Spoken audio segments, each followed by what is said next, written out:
So what's the question? Oh, you know. Where did you join, Aindra Baba? When did I join? Where? Where? Uh-huh. I joined in Washington, D.C. But I don't think it should be turned into a how I joined the Hare Krishna movement. What made you come to Vrindavan? Well, one of the things that made me come to Vrindavan was sheer frustration with what was happening in the rest of the movement. What can I say? I don't think we have to elaborate on that very much. I think probably enough devotees, have had sufficient experience over the course of the, time after Prabhupada left to probably understand at least a little about what I'm referring to. But I thought that at least Vrindavan being home and me being the insignificant bug that I am, that if I'm going to make any kind of contribution to try to, in whatever small way I can, help the situation, that at least I could try to chant Hare Krishna in Vrindavan,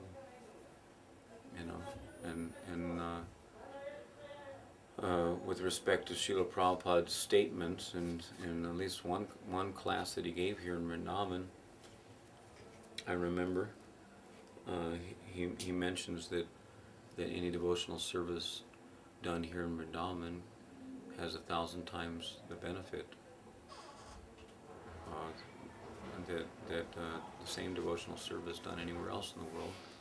So I figured that even if it is only for my own good, I would be doing myself 1,000 times the good, of being self-centered about my devotional service by being self-centered about my devotional service in Vrindavan, than being self-centered about my devotional service anywhere else in the world. But seeing as to how practically everyone who comes to this movement gets the idea from Srila Prabhupada that we shouldn't be self-centered about our devotional service, but we should try to do good to others. So, just like Prabhupada says in Chaitanya Charitamrita, that higher than living in Vrindavan for one's own good, is to leave Vrindavan for the benefit of others. But if you take the statement that devotional service is magnified 1,000 times in Vrindavan, then take into consideration also that staying in Vrindavan for the benefit of others must also be having 1,000 times the power of benefiting others than trying to benefit others anywhere else in the world. So that's also something that might be taken into consideration by persons who want to benefit others in a lazy, intelligent way. Lazy, intelligent means that with less effort, without having to turn your wheels, so to speak, you can accomplish more. At least you can accomplish more for the people who come in contact with you. Could you tell a little bit about what do you do in Vrindavan? What service do you do?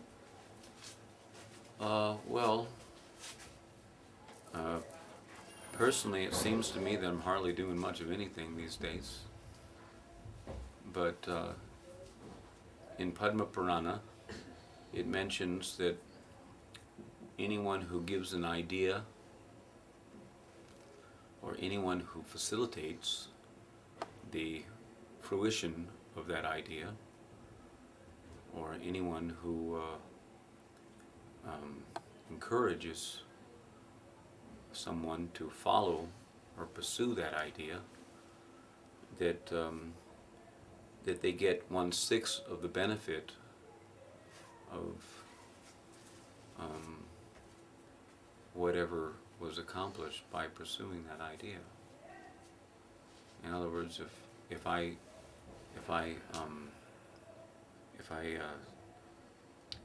suggest to someone that, why don't you distribute some books in Vrindavan? Because if you distribute books in Vrindavan, or Mayapur, because Mayapur and Vrindavan are on the same platform, so if you distribute books in Vrindavan, then whoever distributes the book gets the benefit of distributing 1,000 books for every book that he distributes.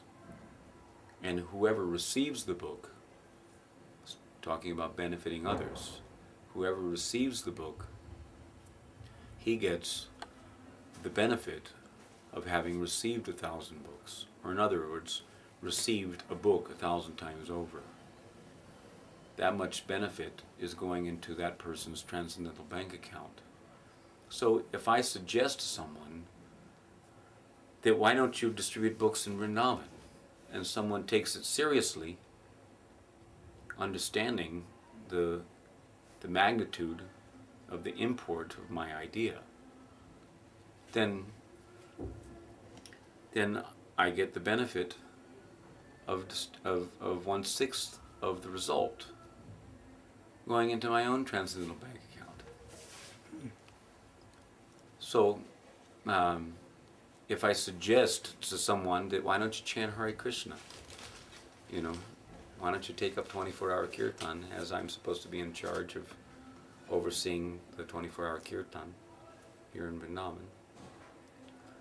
And if I facilitate in some way, or encourage people to engage in, pure devotional Yuga Dharma Nam Sankirtan, at least hopefully pursuing the path of pure devotional principles,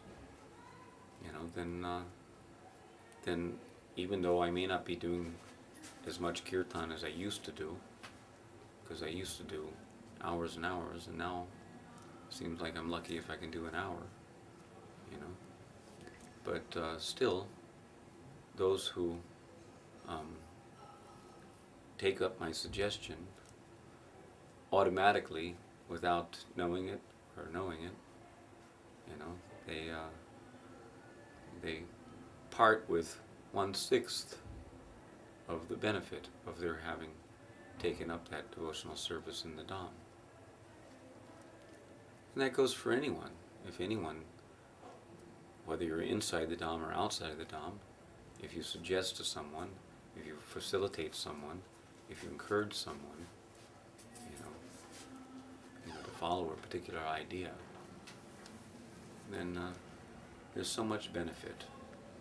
And you can always suggest to them that they suggest to others the same idea. Then it's almost like a pyramid, wherein you get the benefit of them, suggesting to others, getting the benefit, and getting the benefit of suggesting to others to suggest to others to suggest to others.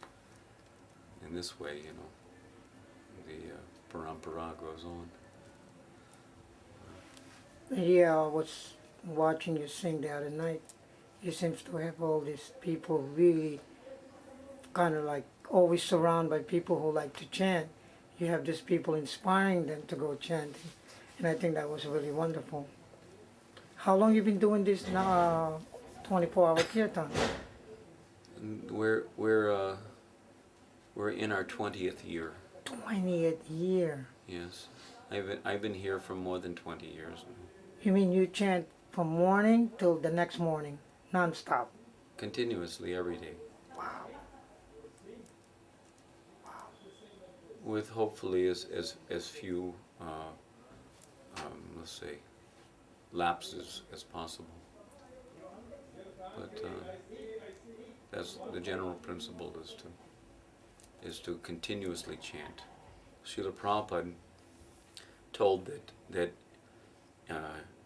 in an atmosphere where a chanting party has previously passed through, that atmosphere becomes spiritually purified, even if it's namabhas, because there's 3 stages of chanting. There's the offended stage, there's the semblance of nam stage, clearing stage, and then there's the pure stage, when one is chanting the pure name, which is directly non-different from Krishna himself. So even if one has not yet come to the platform of chanting the pure name, but his chanting of Namabhas can help to purify people from material contamination and help them to become pious, force them to become pious when they enter the atmosphere where the chanting was. They become forced to become pious. So what to speak of an atmosphere where the chanting is continuous? So anyway, and what to speak of an atmosphere where the person who comes in contact with that atmosphere gets 1,000 times the benefit of coming in contact with an atmosphere where chanting is continuous. So the idea is to do good for others, not only for those who are immediately associated with the chanting, but for the whole movement. Basically, people who say that by just chanting you're not benefiting others, it's a misconception. It's a misconception. Just by chanting the holy name, if one's chanting the pure name, then how much more benefit? Because the pure name is inclusive of Krishna's antaranga shaktis, or his internal spiritual potencies. Because the pure name has that much weight of influence, because the pure name is Krishna. When one is having the pure name, he's not exactly chanting the pure name, but rather the pure name is dancing on his tongue, using his tongue as an instrument for his divine sound, shabda, Brahman, spiritual sound vibration incarnation into this atmosphere. So when one is chanting, or appears to be chanting the pure name, then Krishna, making his divine advent into the atmosphere, is naturally entering the ears and influencing the hearts of the people who hear that vibration of himself in all purity, in the form of the transcendental name. So one cannot one should not underestimate the efficacy or the utility of even sitting in one place without going anywhere, sitting in one place and simply chanting the pure name. By chanting Shuddhanam, because it's understood, even Prabhupada has mentioned in one place, I remember reading in one transcription of a conversation, he mentioned that it's believed that every sound vibration goes around the planet 7 times before its dissolution. So if one is chanting the pure name and that vibration is going around the planet 7 times before dissolution, and if the name is constantly being chanted by an individual, sitting in one place, not going anywhere, but how much benefit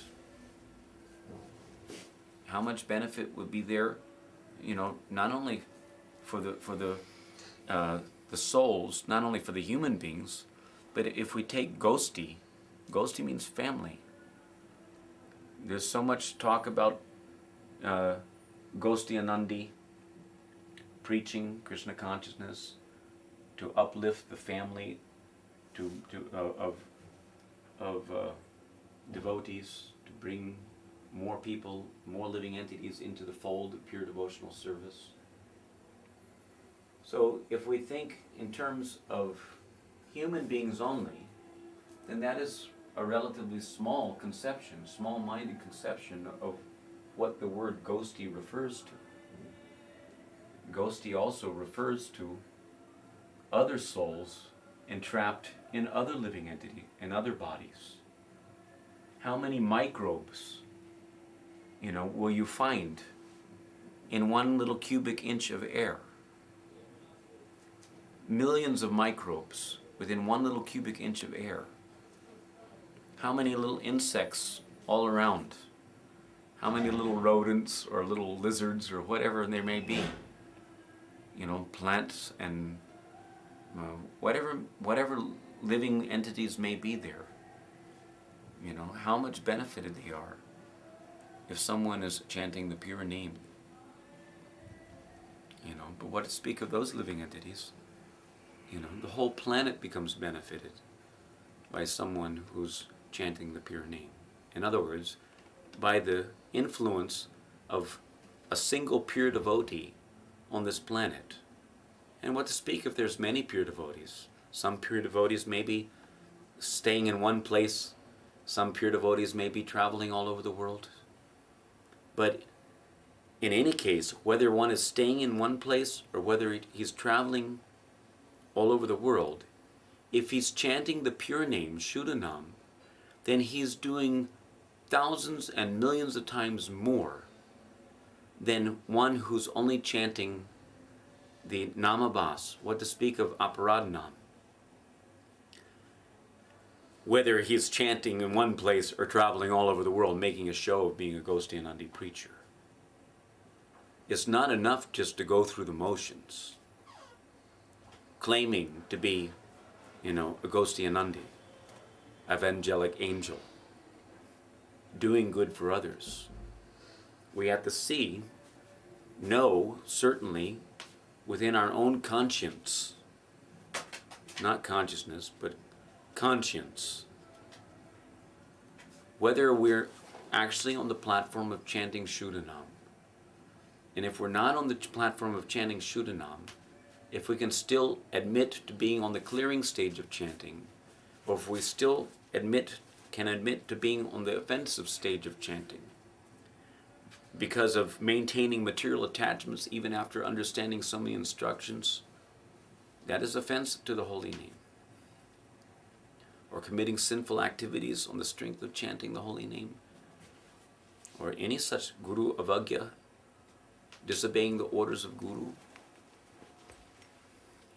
In so many ways, you know, if we admit that we're on that platform, then how much good are we actually doing everyone by spending thousands and thousands and even millions of dollars traveling all over the world again and again and again, supposedly doing our service to the institution?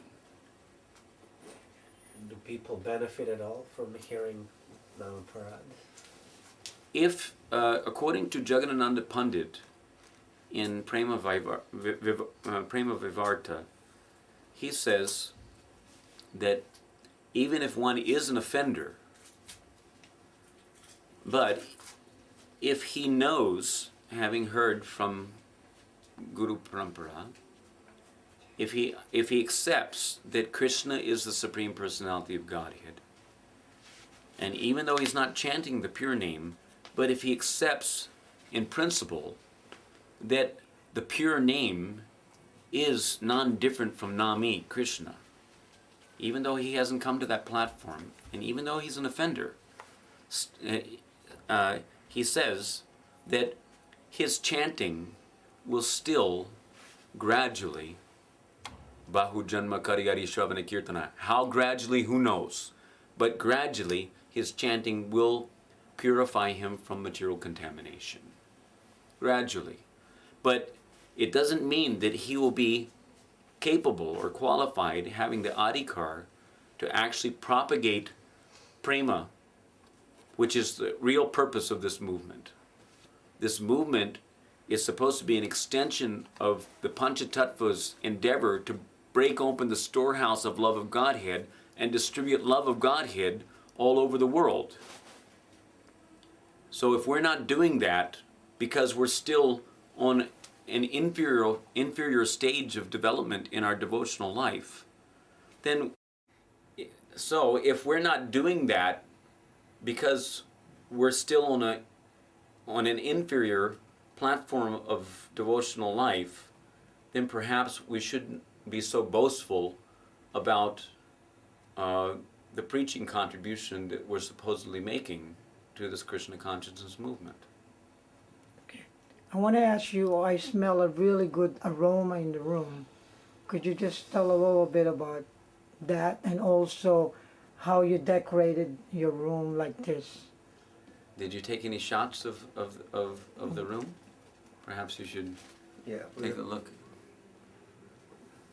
I mean, This is actually, to be honest with you, in my childhood, I grew up in the countryside, so I'm more a village folk than I am a city folk. Mm-hmm. Although I spent many years breaking my vow as a child, and when I saw pictures of New York City, and especially in the New Jersey section where there's so much pollution, all these factories and stuff, it was so hellish looking. I basically vowed that I would never go to New York City. But when I joined the Krishna consciousness movement, I broke my vow for the purpose of helping Srila Prabhupada, preach by distributing books or whatever. So I spent so much time in New York, but actually I came to Vrindavan with the hope of getting, let's say, the facility for reviving my village, rural life, consciousness, mentality. But I ended up being stuck in a concrete building, So what? So I wasn't very happy just staying in a concrete building. Uh-huh. So I decided that I would make it a little more village-like, Oh, I see. just to pacify my heart, bring in a little more of a Braja mood Oh, okay. by decorating the walls with cow dung and mud. This is cow dung. That's why it's cow brown. dung and mud mixed. Mud. Okay. All did right. you do all the handwork, the designs yourself? Yeah, we did. Oh, okay. It's kind of fun. Yeah. It took me a couple of months to do it. Yeah. Could you One hot season, Uh-huh. while everyone left Vrindavan to go to the Himalayas to chill out. I stayed in Vrindavan, and I did all these. Could you explain the middle of your room, that piece of wood? What, the tree? Yeah. The tree? Well, the tree is, although it's acting as a harmonium rack. Uh-huh. Maybe I shouldn't do that to him. Uh-huh. But this is a small branch off the near the top of the huge tamal tree that used to be in the courtyard. Prabhupada used to sit under that tamal tree. Oh, okay. They used to hold the umbrella over his head so that the birds that were sitting in the tamal tree wouldn't pass stool on his head. Could you describe some of the other pieces of wood that you have there? They're from various sacred places. Over here, behind me, you'll see that there's various. These are my tree dundas. Mm-hmm. Some people take tree dunda sannyas. Mm-hmm. Well, I've taken tree dunda sannyas. Mm. These are my tree dundas. These are from trees and creepers from different parts of Vrindavan, from Nidhivan, Vangsivat. This is a tamal tree. Vangsivat, the vata tree from where Krishna stood playing his flute to call the gopis for Maharas. So when you go to different places of pilgrimages, you just take some of those different artifacts, so to Yes. speak. Okay. Because it mentions, and every day I worship them. Mm-hmm. Every day I put I wash the feet of the tree with water. Oh, I I offer see. water to the tree. Uh-huh. Because it mentions in one place in Vrindavan Mahimamrita that by worshiping the trees of Vrindavan, that the trees will benedict the devotee Oh, to eternally reside in Vrindavan. So okay. So can you tell Of me course, what, Tulsi is the best of all trees. why did you choose cow dung? And is there some Cow- benefit for using cow dung? Cow in dung the is room? pure. According to Shastra, cow dung is pure. It mentions that Lakshmi resides within cow dung. Mm. Of course, we don't require anything from Lakshmi's side because we're devotees of Radharani. Mm. So we don't require anything from her. But still, cow dung is very opulent. Yeah. Well, I mean, if people was to smell cow dung, though, they wouldn't think that way. No, but cow dung is also fresh. It's antiseptic. According to Shastra and scientifically, it's been proven. The cow dung is antiseptic and pure. Of course, generally, the floor should be done daily. Mm-hmm. But actually, what you see on the walls all over here, this has been like this for at least 15 years. 15 years it's Yeah. been like that. Yeah. Whoa. So as long as it doesn't get wet, Mm-hmm. it remains intact. There's no problem. So it's like super dry. Yeah, it's very Oh, dry. alright. Is that a cabinet? Yeah, that's also covered. Whoa. That came a little later. He made Yeah. that 7 years. Go into your room Yeah. is like it's another world. Yeah, You I never know? was in a room like this. It's like Yeah. another world. It's like going to another. Well, one thing is Atmosphere. for sure, if you see this many Shalagram Yeah. Shilas in one place, Uh-huh. there's more than 1,200 Shalagram here. Okay, you can explain a little You bit. tell us You about should- your deities. Which deities did come first? And I remember your little Gorni Thai and Prabhupada Bhakti Siddhanta. It is were on another your- world. This is Golok Dham. Get close, close, close. This is the spiritual world. And this is your main deity? Could you What, name what, some? This- what, this describe little Gorni Thai first, and My- Prabhupada Bhakti Siddhanta. were- I got my first deities were my little Gornitai deities. I was hankering for personal deities, and I remember I was on the Radha Damodar party at that time, and I would feel very distressed every time my leaders, the powers that be at that time, they would take me from one set of deities on one bus and put me on another set of deities on another bus. Mm-hmm. And it was like I was playing musical deities. You know, there's a game, musical chairs. Do you say any small deities that I see are actually off the bus? No, There's his first no, deities. my first deities.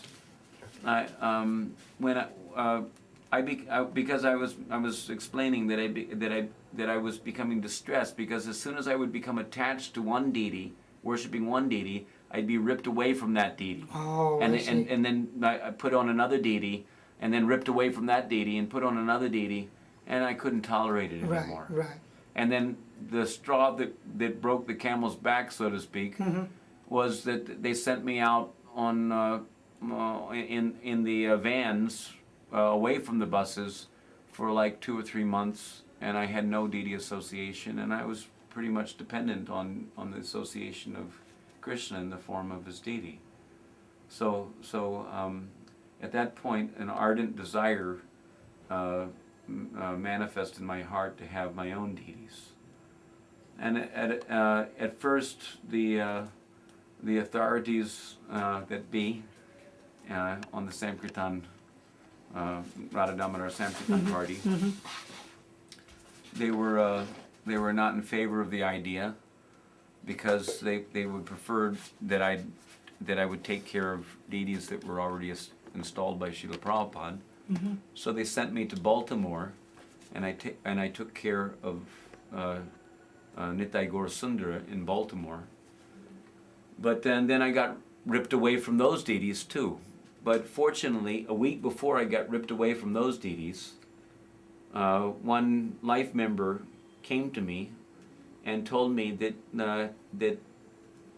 his Gurukul boy, he had a boy in Gurukul, Mm-hmm. so that he could not any longer take care of these Gornitai deities, then if I could please take them. Is that the So, one in the so middle? those little Gornitai deities, in, the, the- mi- in, the, yeah. in the very back over there. yeah, All right. these are two of the original Hare Krishna dolls that Srila Prabhupada instructed. Okay. What Prob- about the one over there? Right there in the middle? In the middle, Yeah. she came later. That's Janavamata. Janavamata. Janavamata is the Pratishtacharya of our Diksha Sampradaya. All right. And then you got the Srila Prabhupada. Could you explain the one on There's the right? Prabhupada and Bhaktisiddhanta. The one on the very top right? This is my first Govardhan deity that I received in 1986.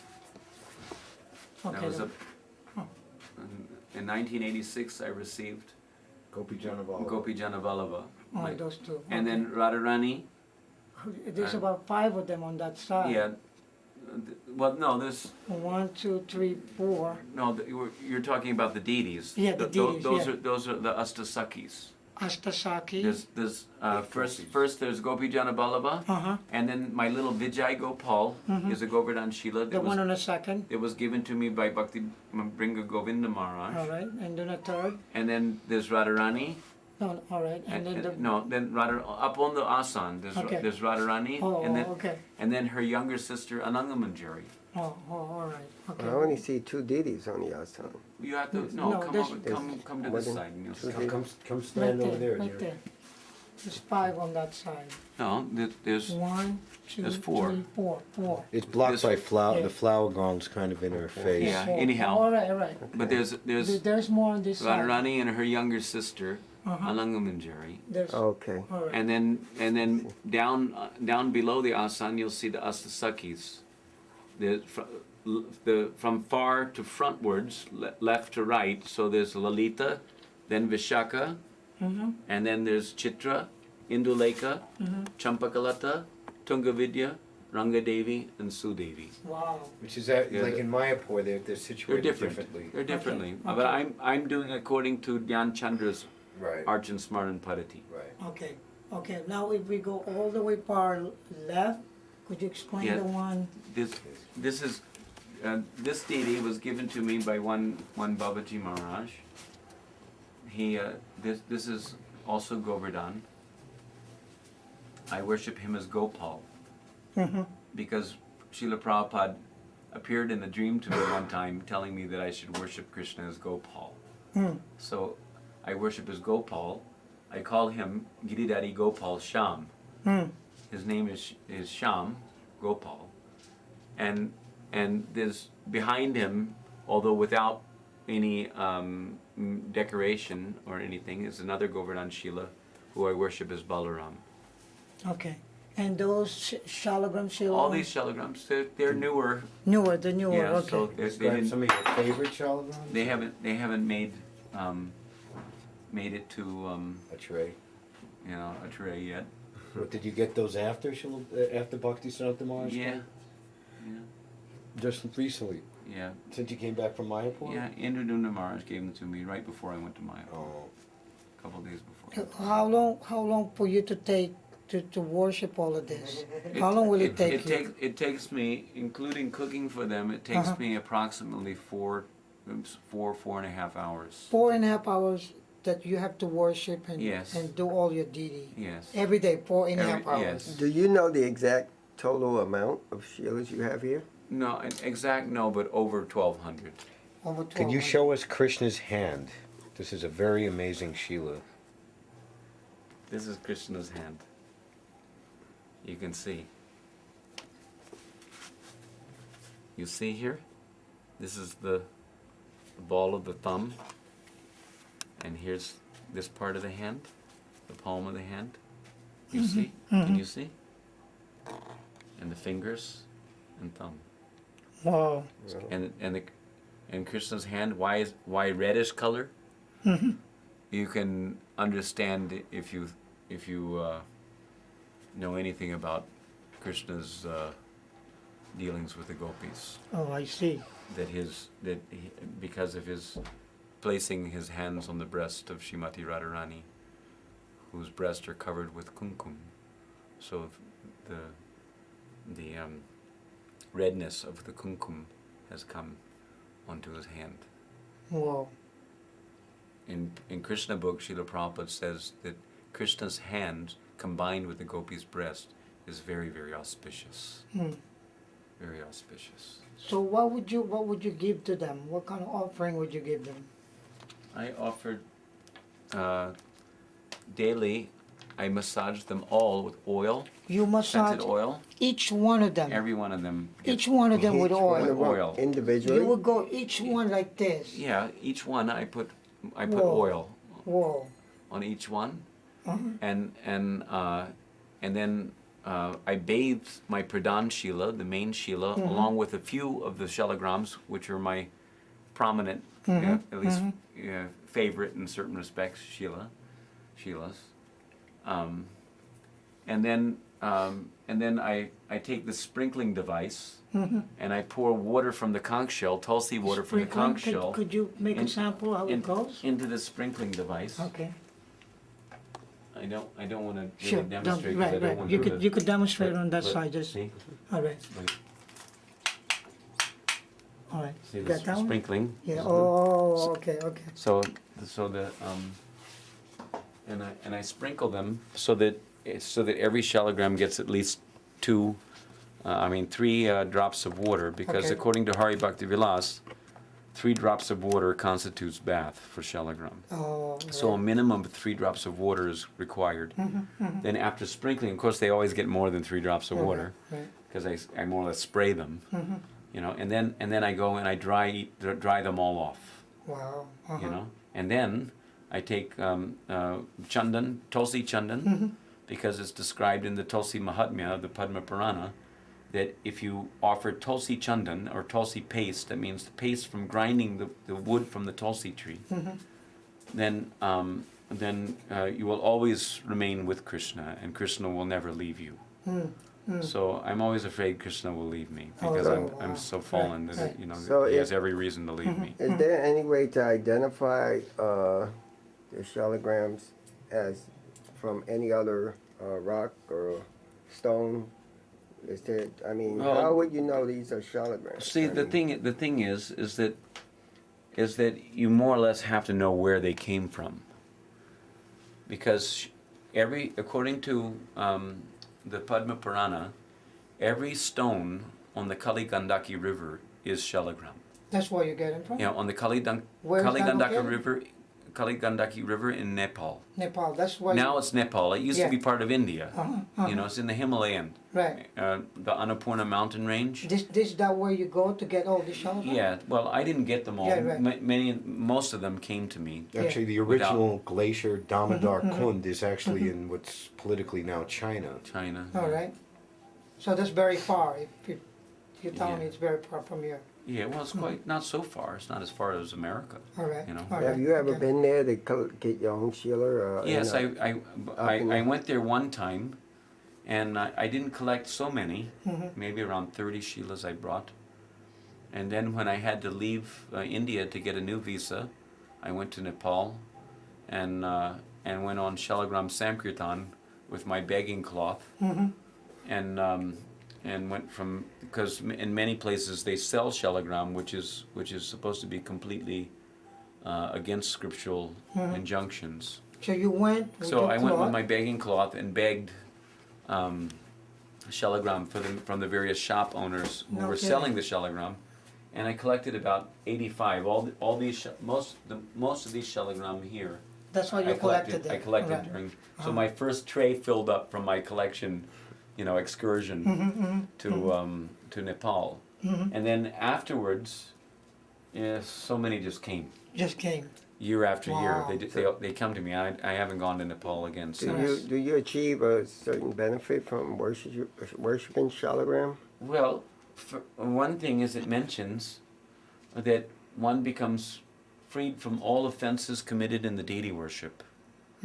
If there's any seva aparad done in the deity worship in the temple, then by worshipping shalagram, one becomes freed from all those seva aparadam. Aside from that, shalagram is Krishna. Of course, some people say they are Narayan Shilas, but there's some explanation as to how they're Krishna. First of all, the main evidence that Shalagram is Krishna is Radharaman. Radharamanji appeared from a Damodar Shalagram Shila. Krishna manifest from the Shila.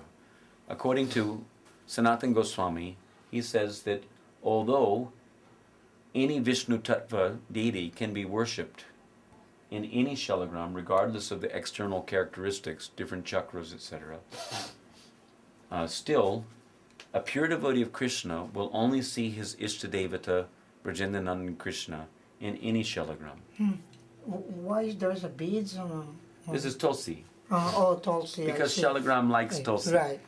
And because I don't, I can never, at this point, especially during the winter season, I can never get enough Tulsi to offer Tulsi to everyone. So usually I take, because in Hari Bhakti Vilas it mentions that if you can't offer fresh Tulsi, you can take a Tulsi which was offered the previous day and wash it off and offer it again. And if you don't have that facility, then you can offer dry Tulsi. If you don't have that facility, then you can simply touch with Tulsi stick. So do you have to offer a lot of boga or a lot of food, No, so to speak? I offer Where would you whatever put I it? offer to my Giriraj. It's over there. Where would you put it? I don't see any area here. Usually I put it up in front of Giriraj. Oh, okay, all right. And I see. put in front of Gornitai for Gornitai, and I put in front of my Gopijana Could you for Radha conclude Gopijana by Ballabha. telling us about your big Gornitai that you have here, and tell us of how long you've had them and the circumstances by which they came, and your particular relationship with them? Well, Because we know that you have great regard for them. anyway, what can I say? They're the life of the 24-hour kirtan. Did this has something to do with the 24-hour kirtan? Well, because I'm in charge of the 24-hour Oh, right. kirtan, Oh, and they're the life of my life. okay, I see. Yeah. Could you tell us briefly the story of how they originally were on a Vrindavan Sankirtan bus, And how I stole them from the bus.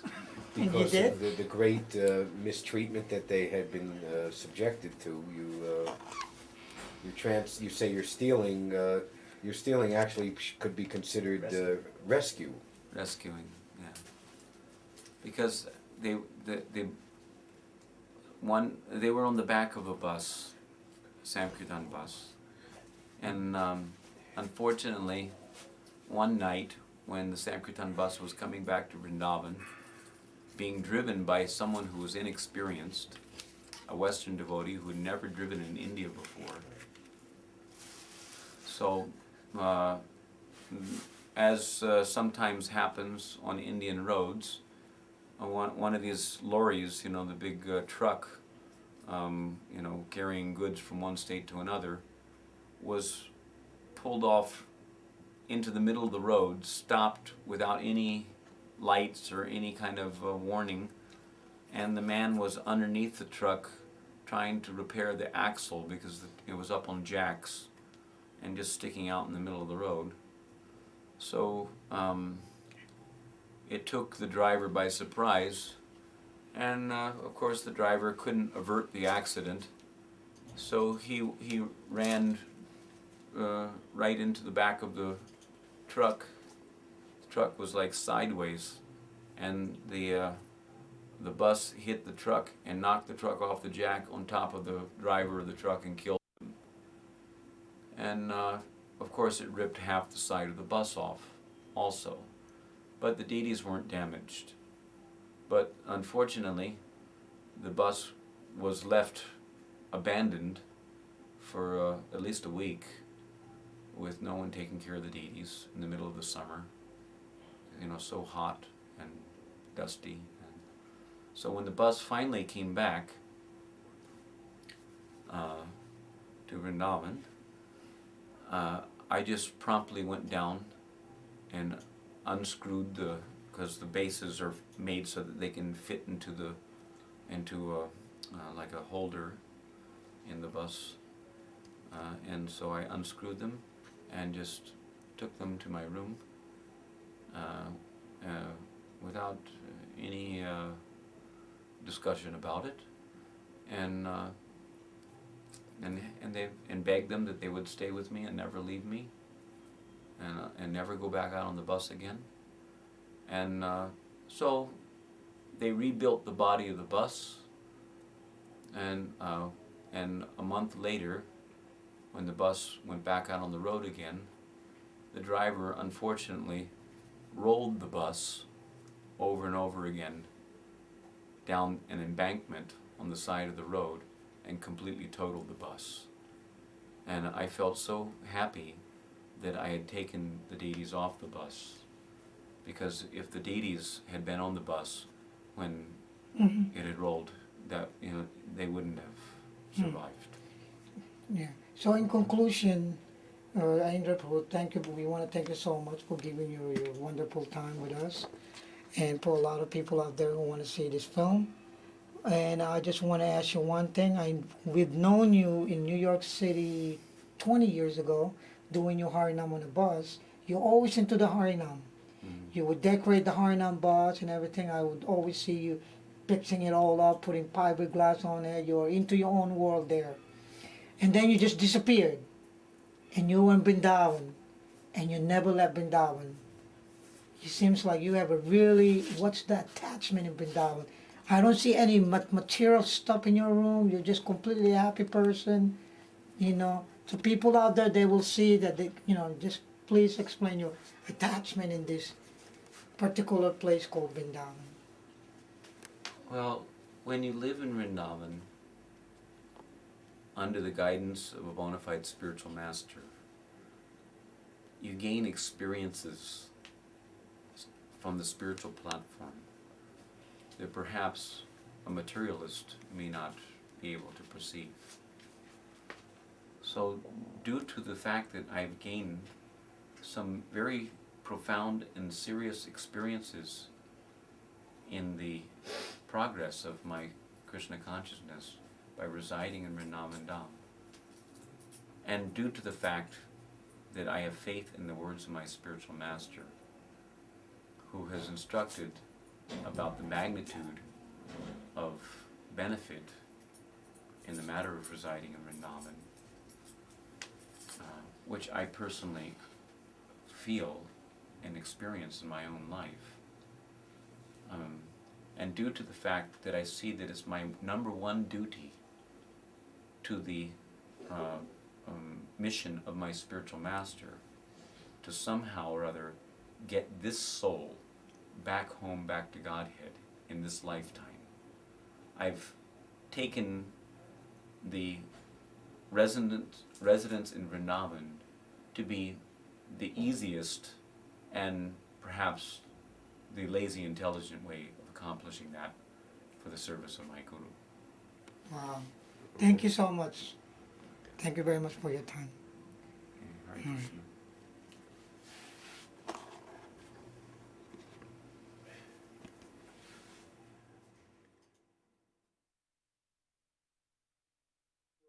Copy of that. Yeah, okay.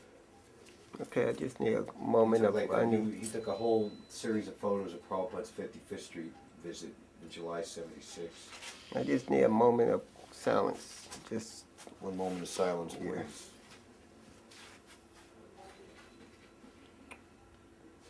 Get their lotus feet.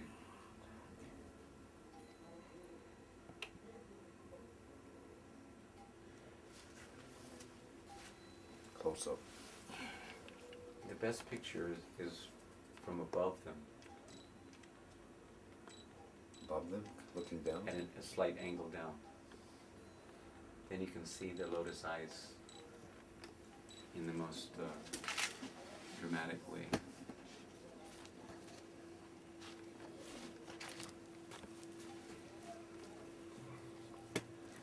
yeah, I see what you mean.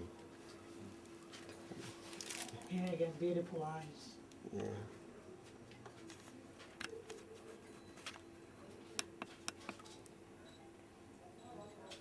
And being here with you in this environment, I think they're exhibiting very intimate and amazing expressions that perhaps wouldn't have been so much shown not in this environment. If they were on a temple altar somewhere.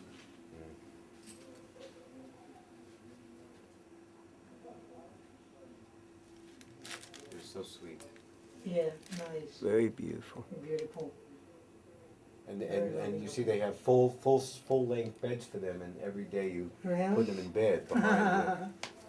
Well, Personally pick them up. you put him down? Yeah. Put him a cover on it? Yeah. Wow. Because That's they're cool. light enough to do that. You know, Wow. How long you been doing that? 15 years. 15 years. You've been So putting them so to that bed. incident with the bus is now 15 years past. At least. Wow. Probably more than that. You know the way you were